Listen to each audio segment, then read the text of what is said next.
está.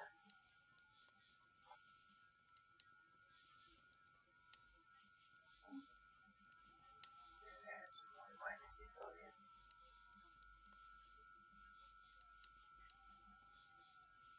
Voilà. What's happening? No coming caption.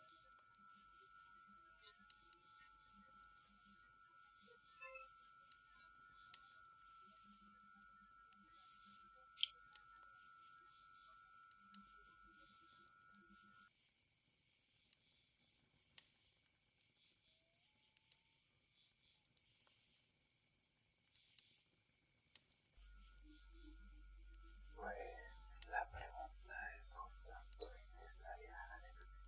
No sé si te diste cuenta, la niebla agitó. Voilà. Voilà. Ya que susurraba en las tinieblas. ¿Esa no es acaso mi historia? ¿No soy yo el que susurra en las tinieblas?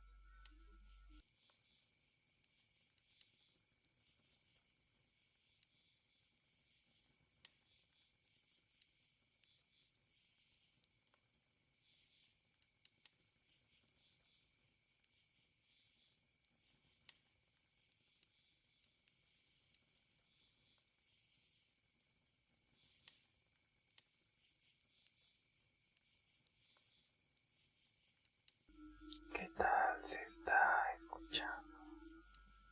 Dice Azul que se escucha muy bajito, entonces déjenme ver qué se puede hacer aquí.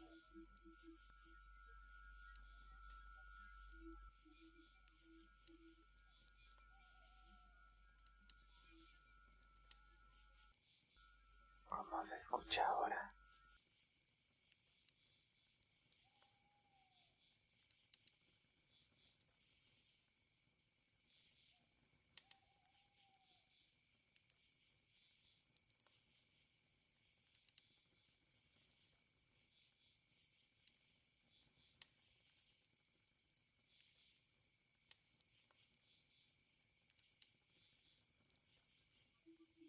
Hola.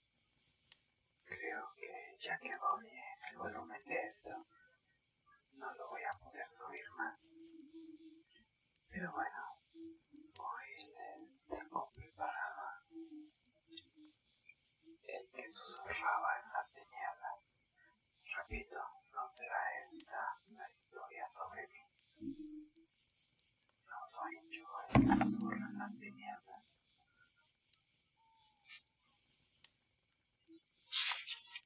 Así que prepárense. Prepárense. Alístense.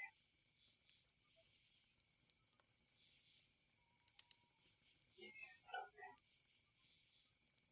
lo que será la historia del día.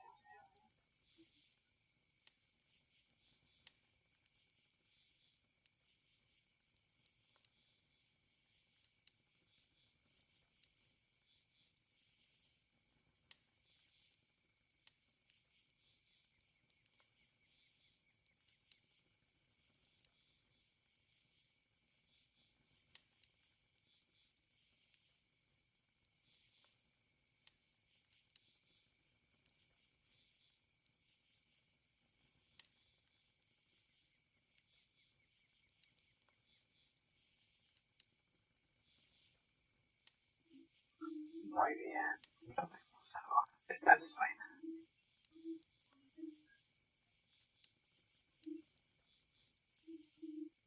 Oh, quedó muy fuerte con ese volumen.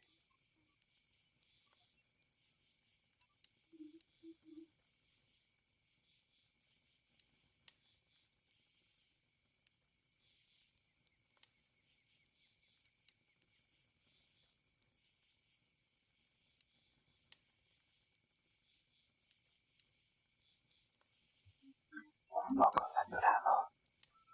Ok, déjame corregir aquí algo, entonces ya para terminar.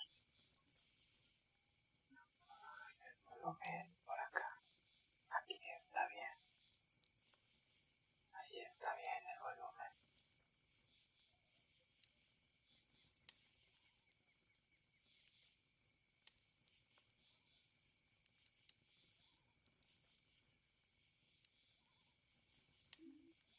Bueno, seguimos probando. Por alguna razón nunca tengo el audio bien aquí.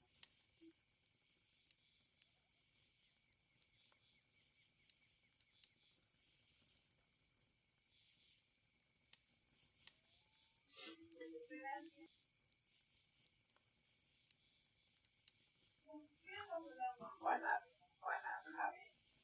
Buenas, super Javi.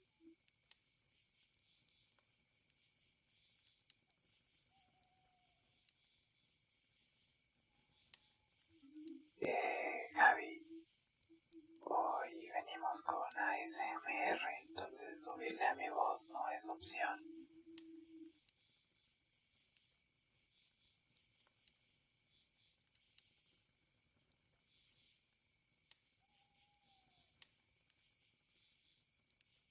Sin embargo, estoy probando aquí porque por alguna razón. Ok, déjame ver si aquí puedo hacer algo.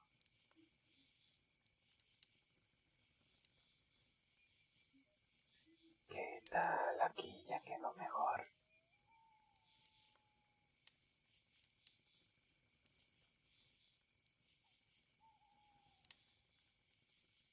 Ok, entonces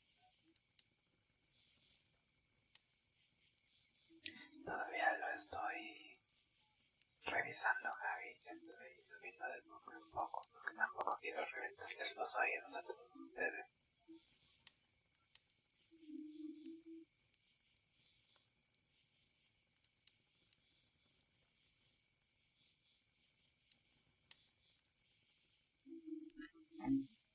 Entonces, estamos listos.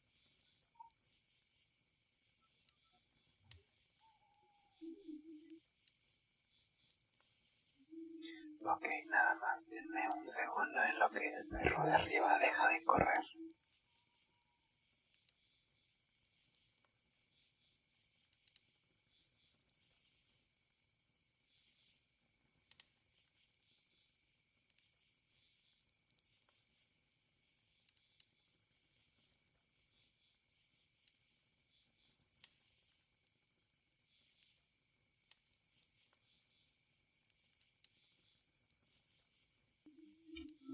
Pero antes, algunas notas sobre lo que no existe.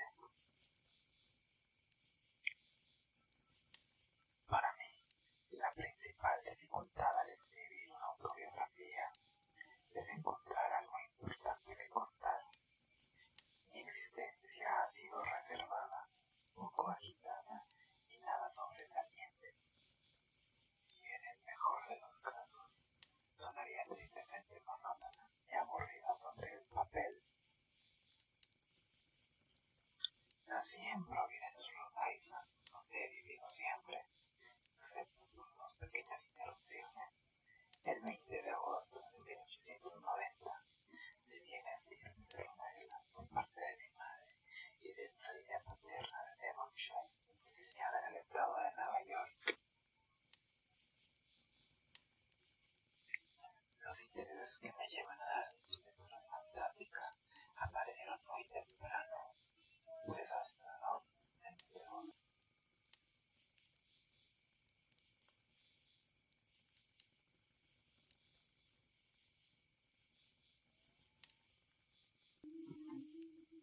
Los intereses que me llevaron a la literatura fantástica aparecieron muy temprano, pues hasta donde puedo recordar claramente me encantaban las ideas e historias extrañas y los escenarios secretos antiguos.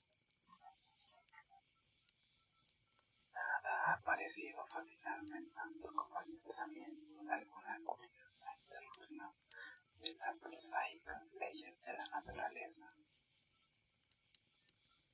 o alguna intrusión monstruosa en nuestro mundo familiar por parte de cosas desconocidas de los ilimitados abismos exteriores. Muchas gracias por tu follow, Super Javi, te agradezco muchísimo. Cuando tenía 3 años o menos, Escuchaba ávidamente los típicos cuentos de hadas, los cuentos de los hermanos Grimm. Están entre las primeras cosas que leí a la edad de 4 años. A los 5 me reclamaron las 1001 noches y pasé horas jugando a los árabes llamando Abdul al-Harred, lo que algún amable anciano me había sugerido como típico nombre sarraceno. Fue muchos años más tarde cuando empecé a darle a Abdul un puesto en el siglo VIII y atribuirle el temido e inmencionable Necronomicon. Pero para mí, los libros y las leyendas no detentaron el monopolio de la fantasía. En las pintorescas calles y colinas de mi ciudad nativa, donde nos dan las luces de las puertas coloniales, los pequeños ventanales y los graciosos campanarios, todavía mantienen vivo el encanto del siglo XVIII. Sentía una magia entonces y ahora difícil de explicar. Los atardeceres sobre los tejados extendidos por la ciudad, tal como se ven desde ciertos miradores de la colina, me conmovían con un patetismo especial. Antes de darme cuenta, el siglo XVIII había capturado más completamente que el libro de Berkeley Square, de manera que pasaba horas en el ático, abismando los grandes libros desterrados de la biblioteca de abajo y absorbiendo inconscientemente el estilo de Pope y del Dr. Johnson como un modo de expresión natural. Esta absorción era doblemente fuerte, debido a que mi frágil salud, que provocó que mi asistencia a la escuela fuera poco frecuente e irregular. Uno de sus efectos fue hacerme sutilmente fuera de lugar en el periodo moderno y pensar por lo tanto en el tiempo como algo mítico y portentoso, donde todo tipo de maravillas inesperadas podrían ser descubiertas. También la naturaleza tocó intensamente mis sentidos de lo fantástico. Mi hogar no estaba lejos, sino que por entonces era el límite de mi distrito residencial, de manera que estaba tan acostumbrado a los prados ondulantes, a las paredes de piedra, y a los olmos gigantes, a las granjas abandonadas y a los espesos bosques de la Nueva Inglaterra rural, como al antiguo escenario urbano. Este paisaje melancólico y primitivo me parecía que encerraba algún significado vasto pero desconocido. Ciertas zonas selváticas y oscuras cerca del río Seekonk adquirieron una aureola de irrealidad, no sin mezcla de un vago horror. Aparecían en mis sueños, especialmente aquellas pesadillas que convertían y contenían las entidades negras, aladas y gomosas que denominé Night Owls, espíritus nocturnos o alimañas descarnadas. Cuando tenía 6 años, conocí las mitologías griegas y romanas, y a través de varias publicaciones culturales fui profundamente influido por ellas. Dejé de ser un árabe y me transformé en romano, adquiriendo de paso una rara sensación de familiaridad e identificación con la antigua Roma, solo menos poderosa que la sensación correspondiente hacia el siglo XVIII. En un sentido, las dos sensaciones trabajaron juntas, pues cuando busqué los clásicos originales de los cuales tomaron los cuentos infantiles, los encontré en su mayoría en traducciones de finales del siglo XVII y del XVIII. El estímulo imaginativo fue inmenso, y durante una temporada creí realmente haber vislumbrado faunos y criadas en ciertas arboledas venerables. Solía construir altares y ofrecer sacrificios a Pan, Diana, Apolo y Minerva. En este sentido, las extrañas ilustraciones de Gustave Doré, que conocí en ediciones de Dante Milton, y la balada del antiguo marinero, me afectaron poderosamente. Por primera vez empecé a intentar escribir. La primera pieza que puedo recordar fue un cuento sobre un horrible perpetrado por la edad de 7 años y titulada The Nobles de Roma, el noble Visco. Este no ha sobrevivido, aunque todavía poseo 2 hilarantes esfuerzos infantiles que datan del año siguiente. La nave misteriosa y el secreto de la tumba, cuyos títulos exhiben suficientemente la orientación de mi gusto. A la edad de casi 8 años, adquirí una fuerte interés por las ciencias, que surgió sin duda de las ilustraciones de aspecto misterioso, de instrumentos filosóficos y científicos, al final del Webster Average Dictionary. Primero vino la química, y pronto tuve un pequeño laboratorio muy atractivo en el sótano de mi casa. A continuación vino la geografía, con una extraña fascinación centrada en el continente antártico y otros reinos inexplorados de remotas maravillas. Finalmente amaneció en mí la astronomía y el sueñuelo de otros mundos e inconcebibles abismos cósmicos.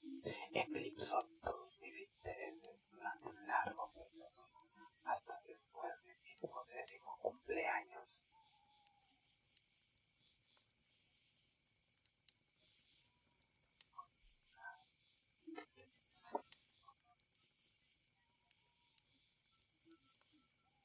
Publicaba en un pequeño periódico en fotografía titulado The Rhode Island Journal of Astronomy, y finalmente, a los 16, irrumpí en la publicación real en la prensa local con temas de astronomía, colaborando con artículos mensuales. Ok, subo un poco más la voz. Con temas de astronomía, colaborando con artículos mensuales sobre fenómenos de actualidad para un periódico local y alimentando la prensa rural semanal con misceláneas más expansivas. Fue durante la secundaria, a la que pude asistir con cierta regularidad, cuando produje por primera vez historias fantásticas con algún grado de coherencia y seriedad. Eran en gran parte basura y destruí la mayoría a los 18, pero una o dos probablemente alcanzaron el nivel medio del punto. De todas ellas se conservaron solamente La bestia en la caverna y El alquimista. En esta etapa, la mayor parte de mis escritos interesantes, y voluminosos, eran científicos y clásicos, ocupando el material fantástico un lugar relativamente menor. La ciencia había eliminado mi creencia en lo sobrenatural, y la verdad por el momento me cautivaba más que los sueños. Soy todavía materialista, mecanicista en filosofía. En cuanto a la lectura, mezclaba ciencia, historia, literatura general, literatura fantástica y basura juvenil con la más completa falta de convencionalismo. Paralelamente, estos intereses en la lectura y la escritura, tuve una niñez muy agradable. Los primeros años muy animados, con juguetes y con libros al aire libre y destino después de mi décimo cumpleaños, dominado por persistentes pero forzosamente cortos paseos en bicicleta que me familiarizaron con todas las etapas pintorescas y excitadoras de la imaginación del paisaje rural. Los pueblos en Nueva Inglaterra no eran de ningún modo un ermitaño. Más de una banda de la muchachada local me contaba en sus filas. Mi salud me impidió asistir a la universidad, pero los estudios informales en mi hogar y la influencia de un tío médico notablemente erudito me ayudaron a evitar algunos de los peores efectos de esta carencia. En los años en que debería haber sido universitario, viré de la ciencia a la literatura, especializándome en los productos de aquel siglo XVIII, del cual tan extrañamente me sentía parte. La escritura fantástica estaba entonces en suspenso, aunque leía todo lo espectral que podía encontrar, incluyendo las frecuentes sueltos extraños en revistas baratas, tales como Old Story y The Black Cat. Mis propios productos fueron mayoritariamente versos y ensayos, uniformemente despreciables y relegados ahora al olvido eterno. En 1914 descubrí la United Amateur Press Association y me uní a ella, una de las organizaciones epistolares del alcance nacional de literatos nobles que publican trabajos por su cuenta y forman colectivamente un mundo en miniatura de crítica y aliento mutuo provechoso. El beneficio recibido de esta afiliación apenas puede sobreestimarse, pues el contacto con los variados miembros y críticos me ayuda infinitamente a rebajar los peores arcaísmos y las pesadeces de mi estilo.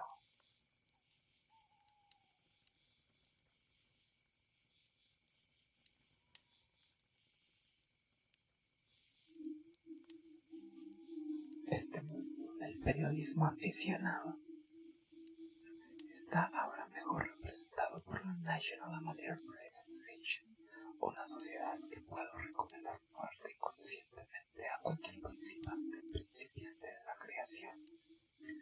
Fue en las filas del amateurismo organizado donde me aconsejaron por primera vez retomar la escritura fantástica, paso que di en julio de 1917 con la producción de La tumba y Dagon, ambos publicados después de Weird Tales, en rápida sucesión. También por medio del amateurismo se establecieron los contactos que llevaron a la primera publicación profesional de mi ficción. En 1922, cuando Homer publicó un horroroso serial titulado Herbert West, Reanimador. El mismo círculo, además, me llevó a tratar con Clark Ashton Smith, Randall Young, Red Dalton y otros después celebrados en el campo de las historias extraordinarias. Hacia 1919, el descubrimiento de Norton Sands me quitó de la idea del panteón artificial y el fondo mítico representado por Cthulhu, Yog-Sothoth, Chukot, etc. tuvieron un impulso a mi escritura fantástica y saqué material en mayor cantidad que nunca antes o después. En aquella época formaba ninguna idea o esperanza de publicar profesionalmente, pero el hallazgo de Weird Tales en 1923 abrió una válvula de escape considerable. Mis historias del periodo de 1920 reflejan muchos mismos modelos principales, Poe y Dunsany.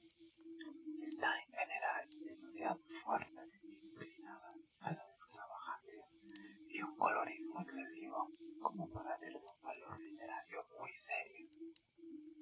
Mientras tanto, mi salud había mejorado radicalmente desde 1920, de manera que una existencia bastante estática comenzó a diversificarse con modestos viajes, dando a mis intereses anticuarios un ejercicio más libre.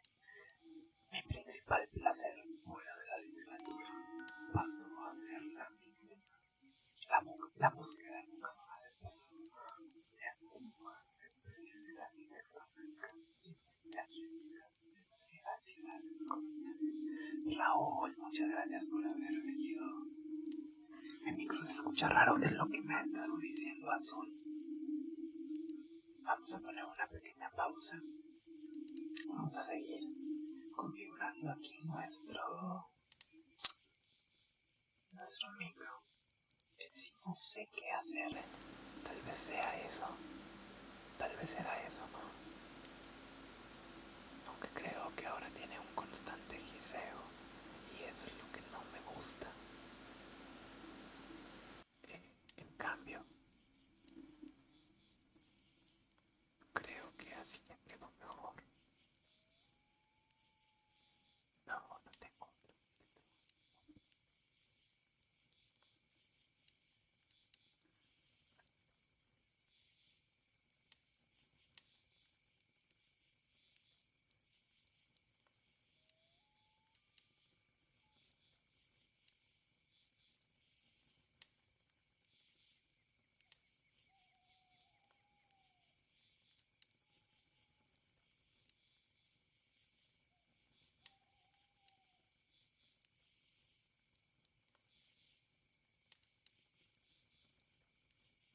A ver, así que tal está sonando. Espera. Así quedó mejor. Porque en una de estas nada más era cuestión de mi ecualizador.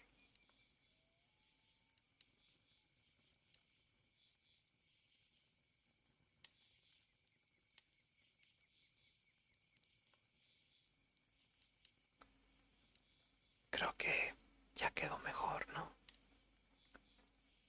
Jijijijiji. ¿Qué creen? Creo que tenía el micrófono al revés.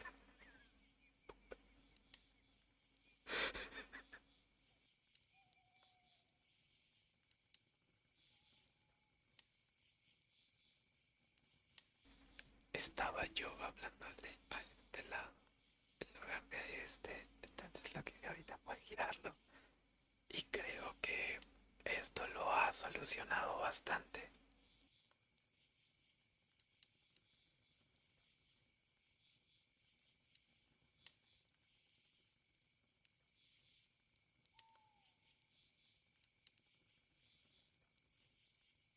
No se burlen, que podrían tener un hijo igual.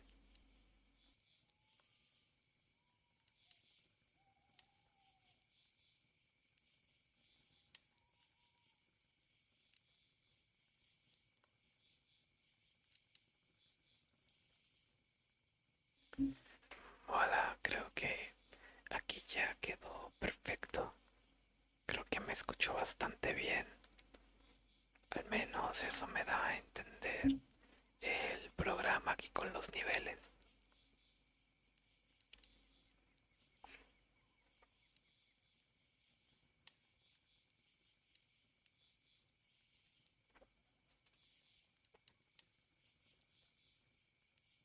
En fin, vámonos directo ya a la historia. Ya estuvimos haciendo las pruebas. El que susurraba en las tinieblas, capítulo 1.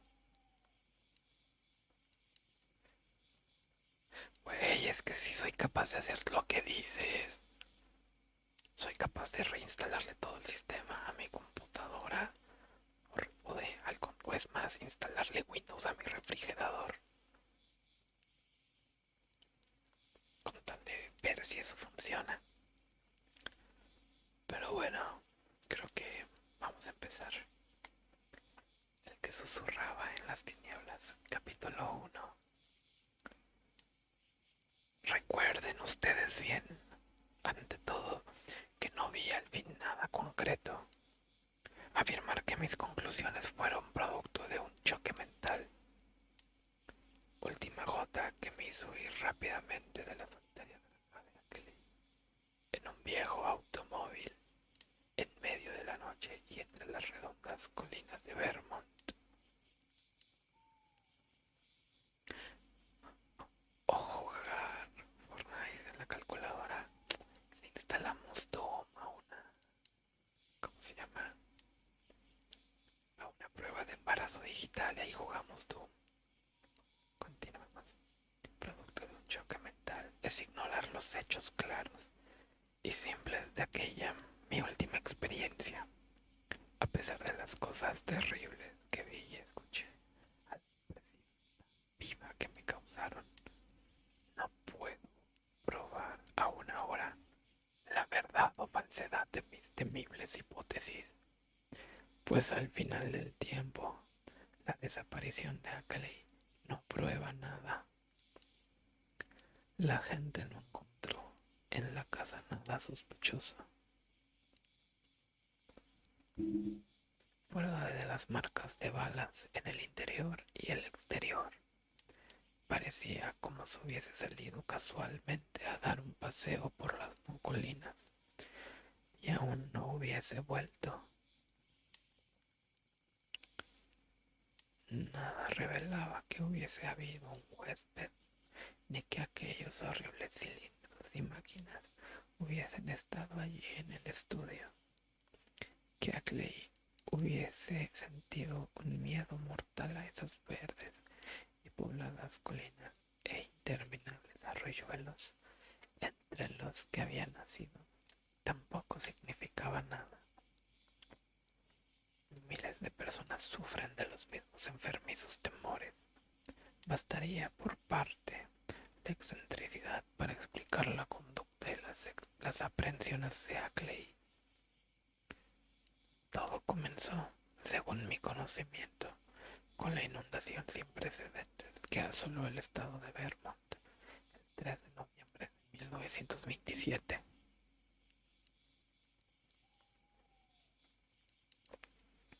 Yo era entonces, como ahora, profesor de literatura en la Universidad de Miskatonic, en Arkham, Massachusetts, y un aficionado entusiasta del folclore de Nueva Inglaterra. Poco después de la inundación, entre los varios relatos de privaciones, sufrimientos y ayuda organizada que llenaban los periódicos, aparecieran ciertas raras noticias acerca de unas criaturas que habían flotado en los ríos desbordados. Algunos de mis amigos se embarcaron enseguida en curiosas discusiones y pronto recurrieron a mí en busca de ayuda.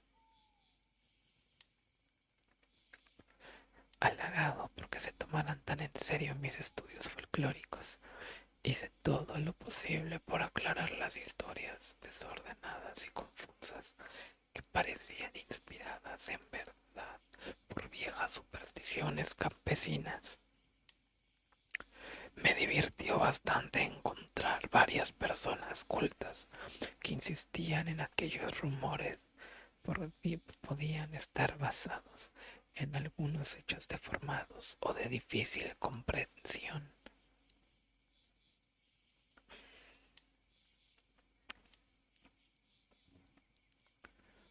Las historias que llegaron a mí procedían casi todas de recortes de diarios. Sin embargo, unas de ellas tenían un origen oral. Un amigo mío se había enterado del suceso por una carta que le había escrito a su madre desde Hardwick. Las descripciones coincidían en casi todos los casos. Los lugares que habían descubierto las dudas parecían ser tres: el río Winooski cerca del Montpelier, el río West más allá de Newfane, en el condado de Windham, y el Passumpsic junto a Lyndonville, en el condado de Caledonia.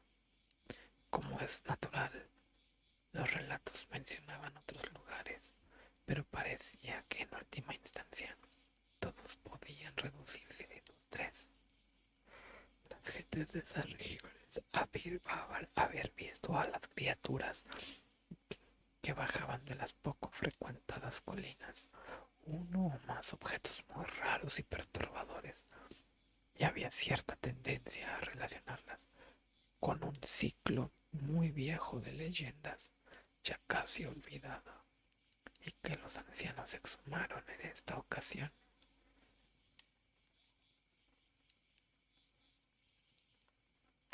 Lo que la gente creyó haber visto eran unas formas orgánicas distintas de todo lo que ellos conocían. Naturalmente, a aquellos días trágicos, las aguas arrastraban muchos cuerpos humanos, pero los que vieron aquellas formas estaban totalmente seguros de que no eran hombres, apenas de cierta semejanza superficial en cuanto al tamaño del conjunto.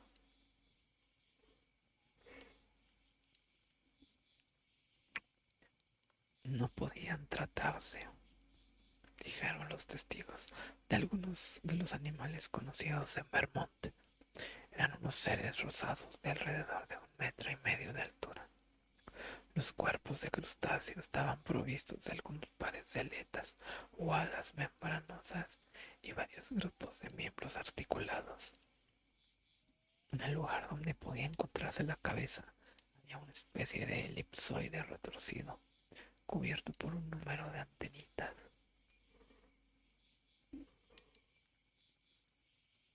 Era verdaderamente notable cómo aquellos informes de distinta procedencia coincidían entre sí.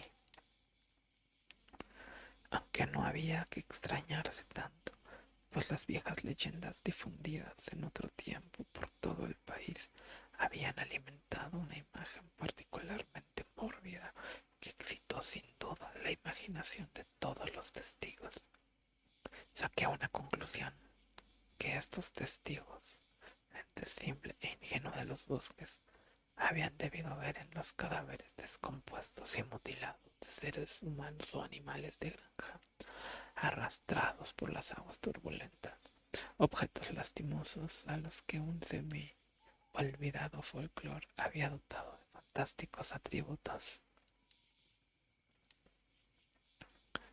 Eran más altos que tú, güey, 1,5 metros, no manches.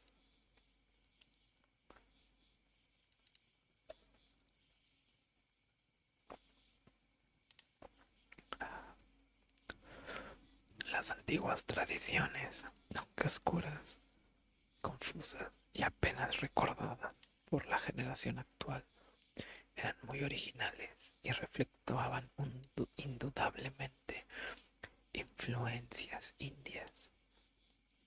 Yo las conocía muy bien, aunque no había estado nunca en Vermont.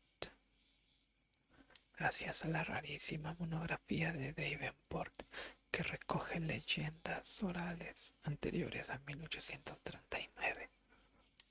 Este material, por otra parte, coincidía con las historias que oí en boca de viejos montañeses de New Hampshire. Brevemente resumidos, tales documentos hablan de una raza monstruosa que vive oculta en un lugar de las más remotas colinas, en los bosques espesos, en los picos más inaccesibles y en los valles oscuros, por donde corren unos arroyuelos de origen misterioso. Muy pocos llegaron a ver alguna vez a esos seres, pero aquellos que se aventuraron a subir por las faldas de ciertas montañas o que descendieron a las gargantas cortadas a pico, evitadas hasta por los mismos lobos, suministraron a menudo pruebas de su existencia.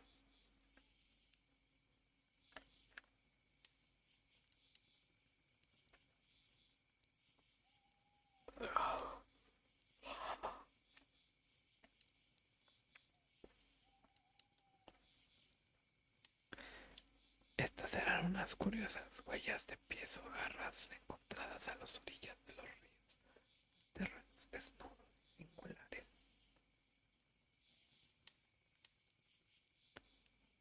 Y singulares círculos de piedra alrededor de los cuales habían sido arrancados los pastos. Había también en las faldas de las colinas unas cavernas de profundidad problemática con entradas cerradas por rocas de un modo que no podía ser accidental. Gran número de pisadas salía de las cuevas y entraba en ellas, aunque no podía estimarse con certeza su dirección.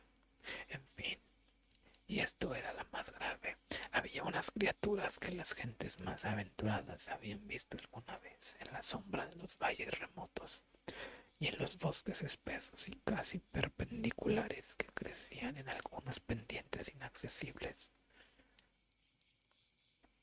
Todo habría tenido menos importancia si las distintas descripciones de esos monstruos no fuesen tan similares. Casi todos los relatos presentaban varios puntos en común. Estas criaturas eran algo así como enormes cangrejos rosados, con varios pares de patas y dos grandes alas membranosas que arrancaban de la parte media del dorso. Caminaban a veces apoyados en todos sus miembros y otras solo en el par posterior, utilizando los otros para transportar objetos de naturaleza indeterminada.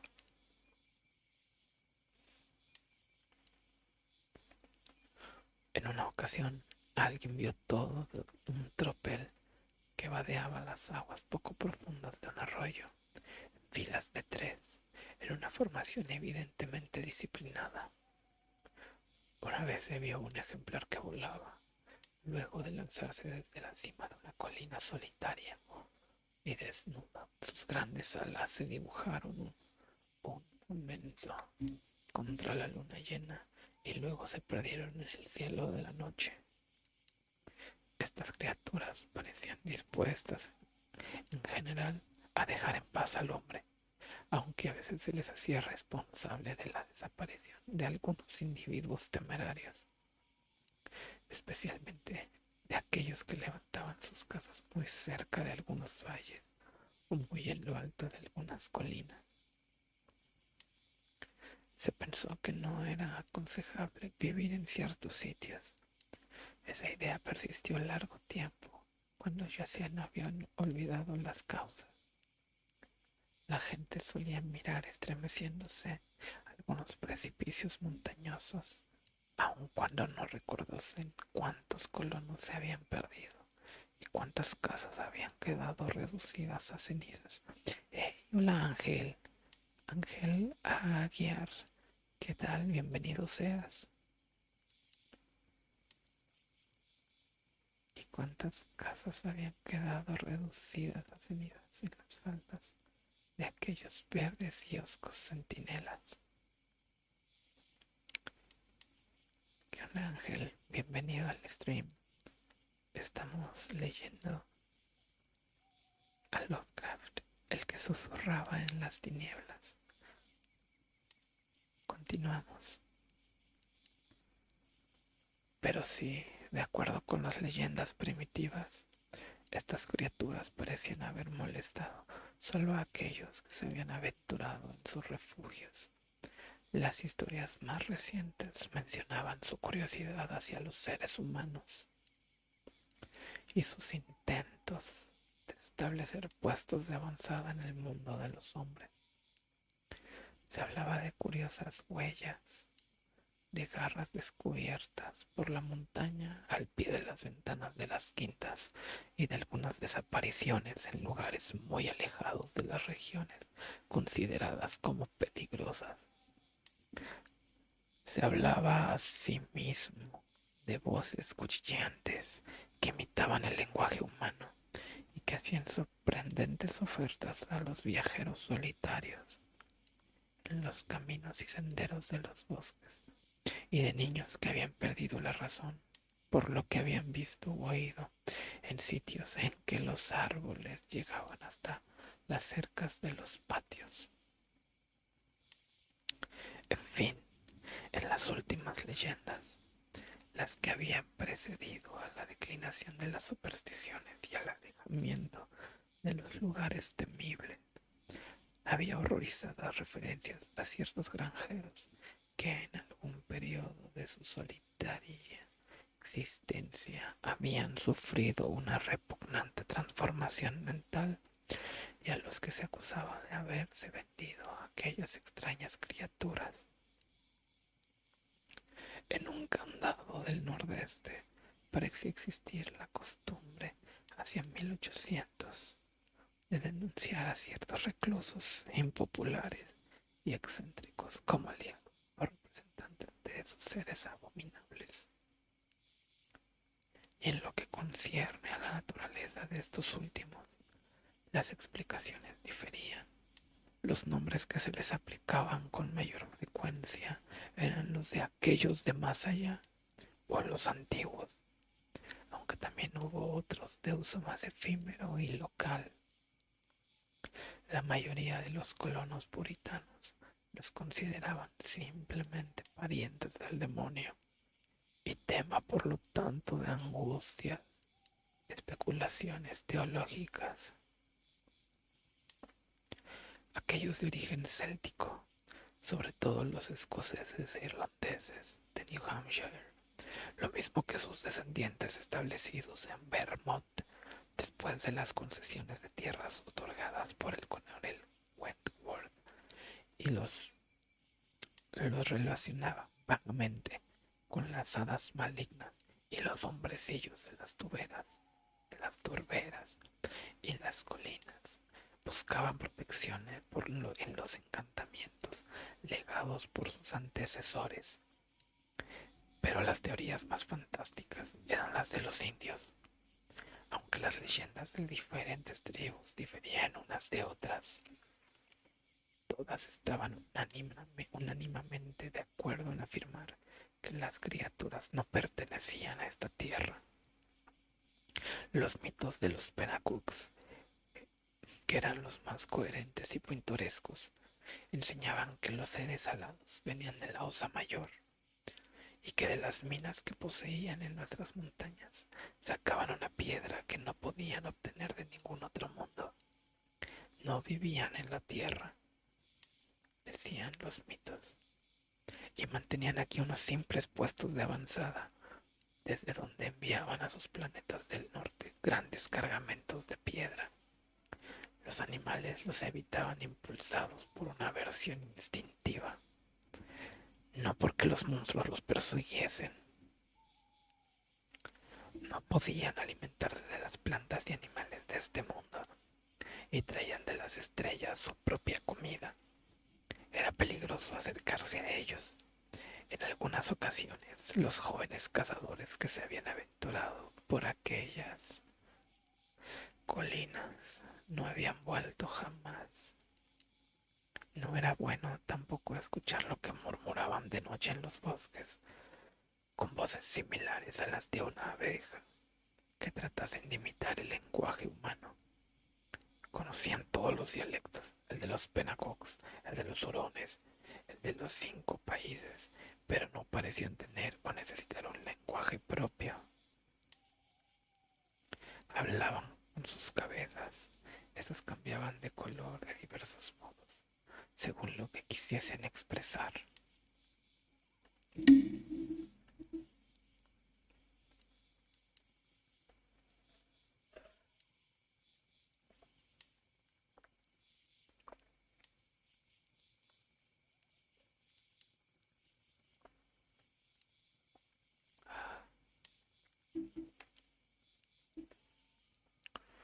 Todas esas leyendas, naturalmente, tanto las blancas como las de los indios, habían muerto en el siglo XIX. Solo había habido algunos ocasionales florecimientos. La vida de los habitantes de Vermont se había estabilizado, y una vez que se construyeron casas y caminos de acuerdo con un determinado plan, comenzaron a olvidar los temores que habían originado ese mismo plan. Ni siquiera se recordó que esos temores hubiesen existido.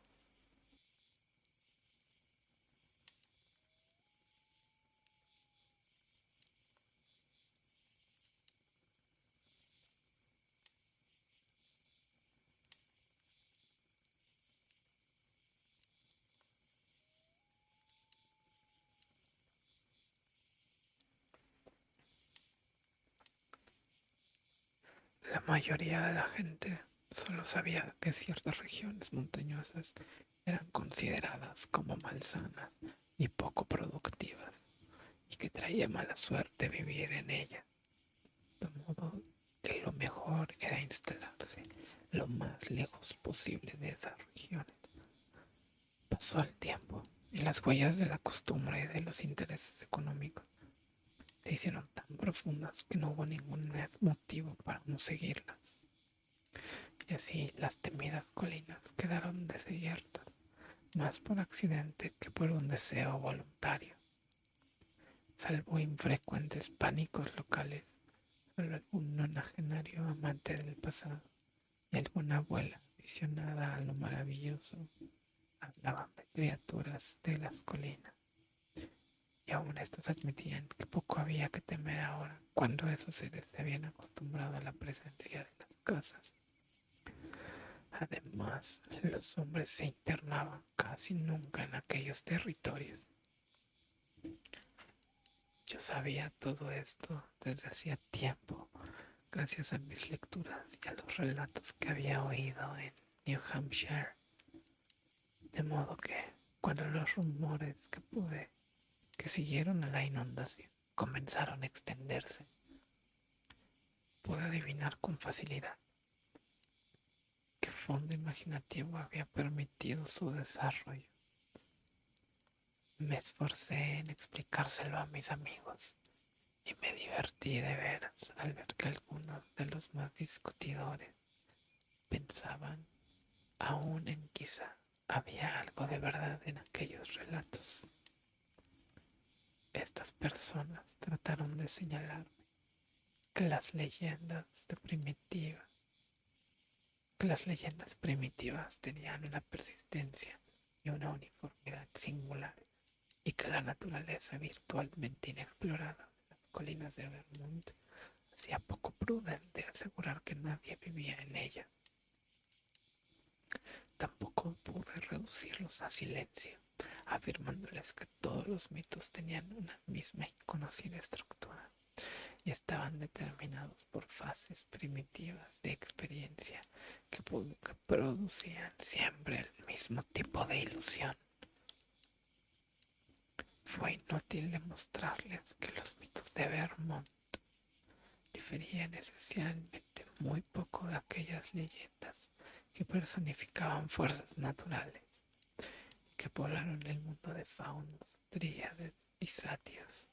Originaron los Kalikansarai de la Grecia moderna y dieron a Irlanda y al viejo país de Gales de una extraña y oculta raza de pequeños trogloditas. Fue inútil también llamar la atención sobre un mito todavía más similar. Las creencias de las tribus del Nepal en el terrible Migo o el abominable hombre de las nieves que deambula por los glaciares y rocas de los picos del Himalaya. Cuando recurrí a estos argumentos, mis adversarios los volvieron contra mí, teniendo que explicar cierta base histórica y que revelaban la existencia de una antigua raza terrestre obligada a ocultarse luego de la aparición del hombre y que podía haber sobrevivido parcialmente hasta una época bastante cercana, quizá la nuestra. Cuanto más me burlaba de estas teorías, más insistían mis amigos y añadían que aun fuera de las viejas tradiciones, los informes recientes eran demasiado claros, consistentes, minuciosos y hasta prosaicos para no tenerlos en cuenta. 2 o 3 fanáticos llegaron al extremo de conceder una cierta verosimilitud a los relatos indios que atribuían a las ocultas criaturas un origen extraterrestre, y citaban los extravagantes libros de Charles Fort, donde se afirmaba que viajeros de otros mundos han visitado la Tierra. La mayor parte de mis adversarios, sin embargo, eran simplemente espíritus románticos que pretendían transferir a la vida real la fantástica demonología popularizada por las magníficas historias de terror de Arthur Machen.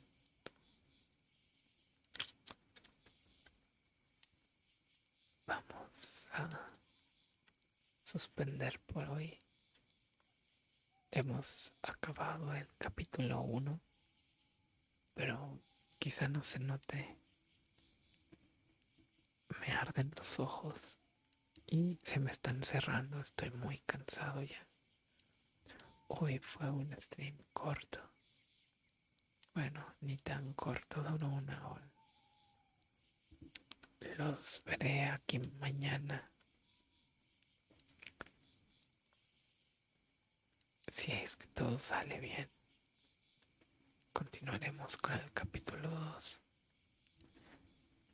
Alex, Ángel, Raúl, Corazón, muchas gracias por estar aquí. Y nos vemos el día de mañana. Descansen y pasen una muy buena noche.